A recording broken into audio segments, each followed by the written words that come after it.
Hey there, this is Ihab again, and in this video I want to share with you something if you're interested in Unreal Engine or real-time design.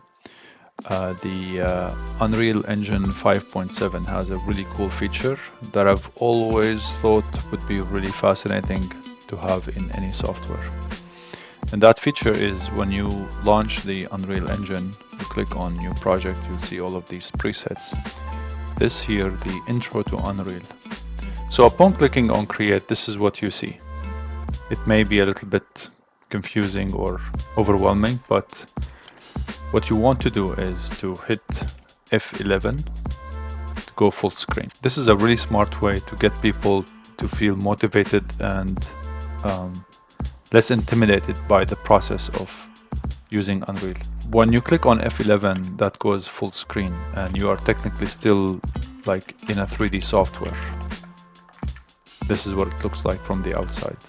Okay, so you're pretty much using these A, S, W, E, Q, but you need to hold down the right mouse button, so you can do that. However, if you hit Alt P is the playing mode, and as you can see, they have set this up in a way that you can see it like a player mode, and you can see yourself walking and running. So they did a really good job also making this to be customized differently than the viewer mode in the engine. So this is just a gamified way to get you familiar with Unreal Engine. So now you can walk through, and then you can see here these pieces being scaled or rotated or translated. So if you click escape, you can select these objects. I can walk around by holding down the right mouse button and then move around, up and down, up with E. So scale, the shortcut is R. You can scale it however you want. And then this one here is for rotate.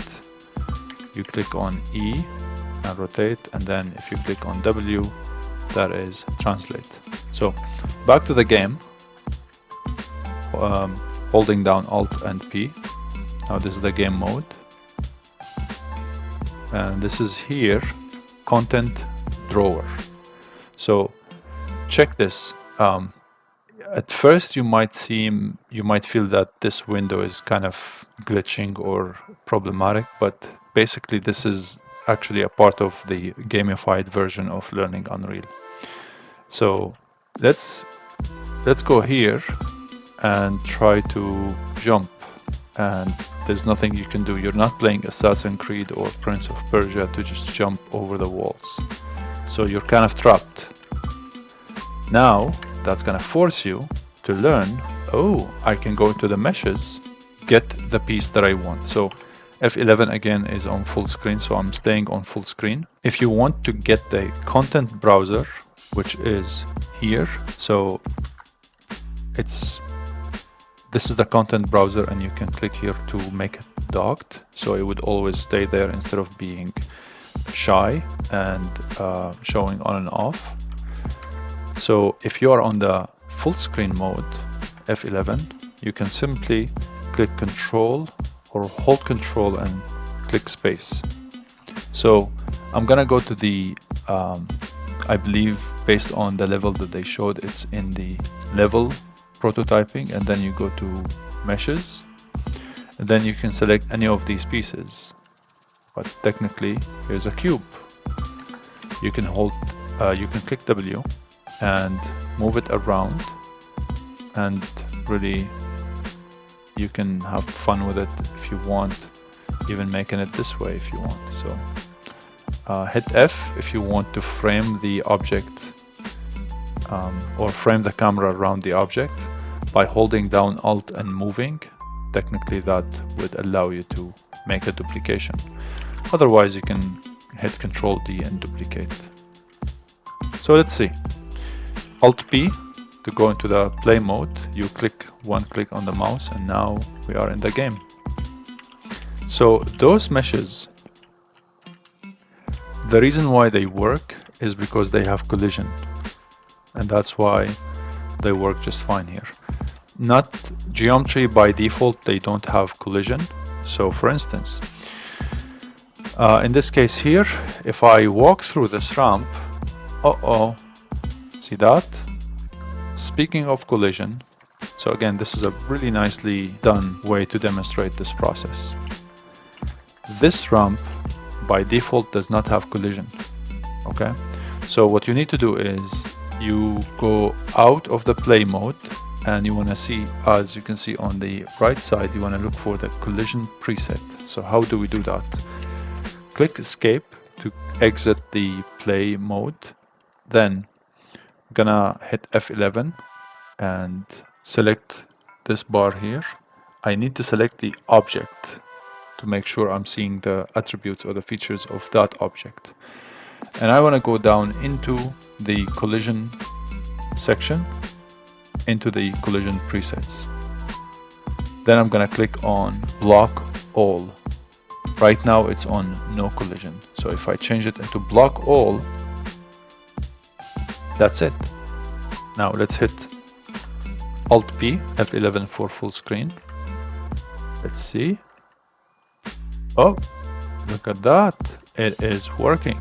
So the next exercise here, we have a situation where we're blocked. And that's pretty much has the opposite situation. You have collision on this object. So I'm gonna click escape, and if I get closer, as you can see, this is the wall here that is blocking us. Okay, so F11 and then go into the detail.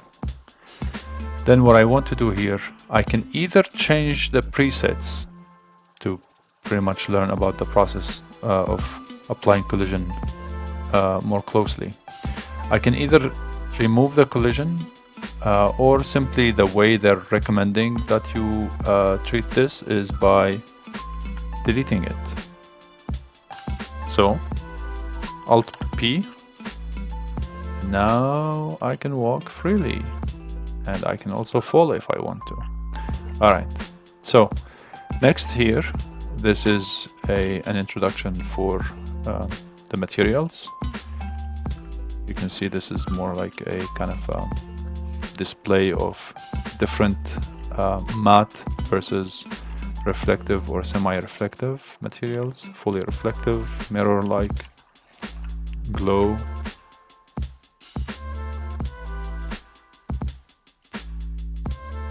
And here are the particle effects. This is the sound. This is pretty cool if you're using a headphone. If you go from one side over the other, this is on my right ear, left ear. Next we have the physics.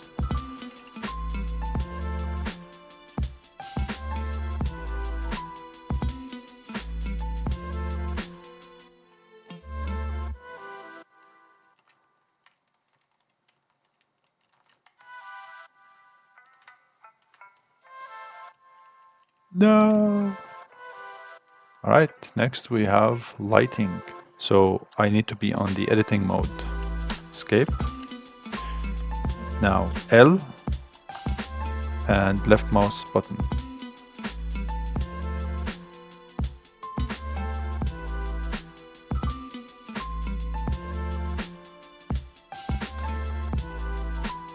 One thing that you might appreciate about Unreal Engine is that it has this eye adaptation feature.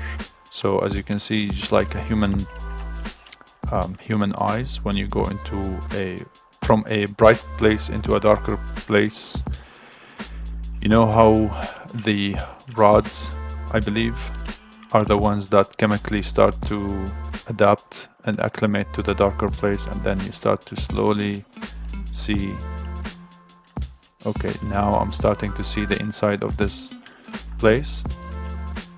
So they do that in Unreal, which makes it really cool. Makes it really annoying if you're editing. Also, you see that with cameras, based on where you click, it adjusts the exposure. So anyway, Alt P. This is here animation, and this is here, it's showing you, see, this is yourself moving or even running. So this is like a cinematic camera view. Okay. Next you have the blueprints.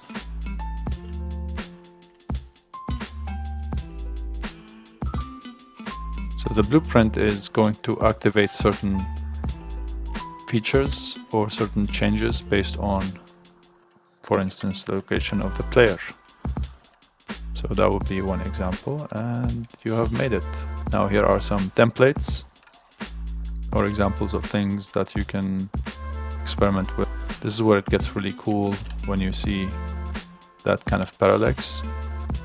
This is the kind of stuff that they have been using, especially recently, in video games, where you can, I think Spider-Man was one of the most successful. It seems like you have a full city of details where you can even see inside the builds or the skyscraper. But technically, when you're moving around, you're seeing all the movement as if you're actually looking at information inside it, but technically it's only a matter of parallax. So you see how from this side, I think different information than this side. Same here. And this is really cool here, where based on my placement is changing that clipping or cutout. Yeah, so I highly recommend that you experiment with this. If you're someone who really who's really into Unreal, and you haven't found the motivation, or it's been an intimidating process for you to learn it, in case you didn't know, it's all free. Unless you make hundreds of thousands of dollars, then you have to pay them something. So technically it's free unless you're making a good amount of money that at that point it wouldn't really be a problem for you. It shouldn't be, probably. So otherwise you can download it for free, use it for free, and even do business using it for free. So hopefully this would encourage you to get familiar with such software, and I hope this video was helpful.